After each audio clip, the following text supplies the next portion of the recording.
good night. Yeah, no, not good night at all. We're actually going to let you in on a Fringe tradition.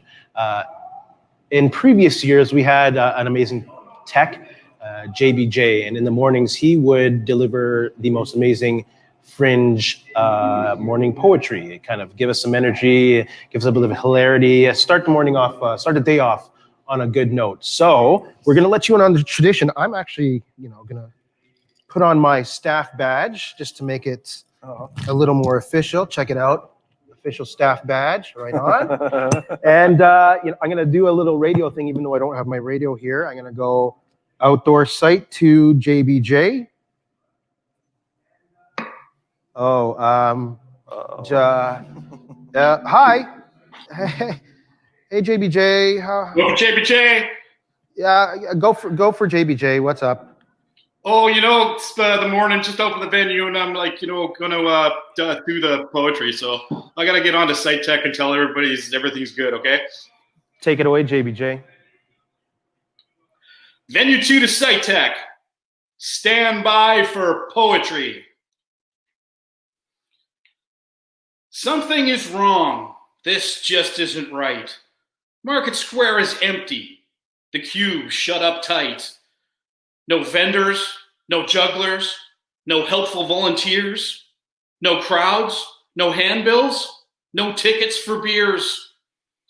It's so quiet downtown, and it sucks large. We should be watching plays for a nominal charge. We should be scouring our programs for something interesting, not bathing in sanitizer while socially distancing.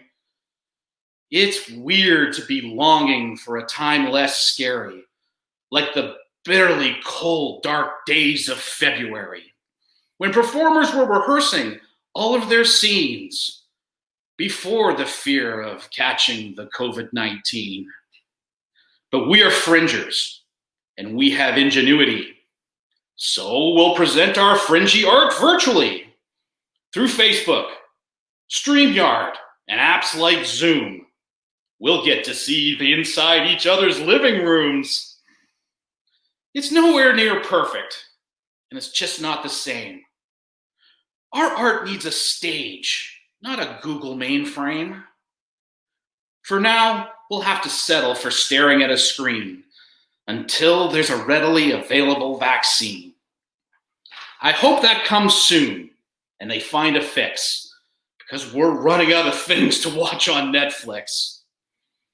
When this is done, there will be such a party. And the only masks we'll need are for Commedia dell'arte. We'll dance, we'll hug, perform to people in seats instead of observing a bubble of at least 6 feet. We'll gather in large groups and we'll do things we adore instead of following arrows marked out on the floor. I miss the posters, the lineups, the smell of stale beer, street meat, word of mouth, people you haven't seen in a year. The screaming mimes, fire eaters, and overtired crews. Oh God, I'm gonna say it. I miss the reviews. I want to run into the square and start giving out handbills. Climb 9 flights of stairs and see a show that gives me chills. I long for mini donuts and $9 fried cheese curds while listening to microphones feed back during a cover of Freebird. I've seen the Fringe survive floods, budget cuts, venue shortage, supercell storms, bad press, and massive construction on Portage. It weathered it all, soldiered on. It was all academic. Who knew that it could be halted by a global pandemic? So we have to be vigilant until this plague is done in order to have a Winnipeg Fringe 2021.